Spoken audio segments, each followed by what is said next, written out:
পার হয়েছে। এই আমেরটি এই যে আমি একটি পারছি,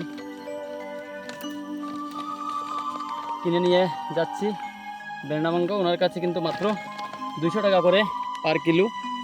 আমি 4-5 কেজি নিয়ে নিয়েছি, আপনাদের দেখাবো এর টেস্ট কীরকম হয়, কাটার পরে এর বীজ কীরকম থাকে। আপনারা পরবর্তী ভিডিওর জন্য প্রস্তুত থাকবেন। শুধু আমের বাগান দেখুন, পাহাড়ি এলাকার মধ্যে এরকম আমার বাগান হচ্ছে। ও দূরের জায়গা দেখুন, এখানে নতুন করে তৈরি হচ্ছে জায়গা শুধু আমের বাগানের জন্য। এই দেখুন, দেখে কিন্তু আশ্চর্য মনে হচ্ছে ভাই। এই সাইডে দেখেন, ওটার দিকে সাইডটা দেখা হচ্ছে, এই বাড়ির সামনে দেখেন বাড়ি 4 এই আমটি এই পরিমাণে ধরেছে, বাড়ি 4।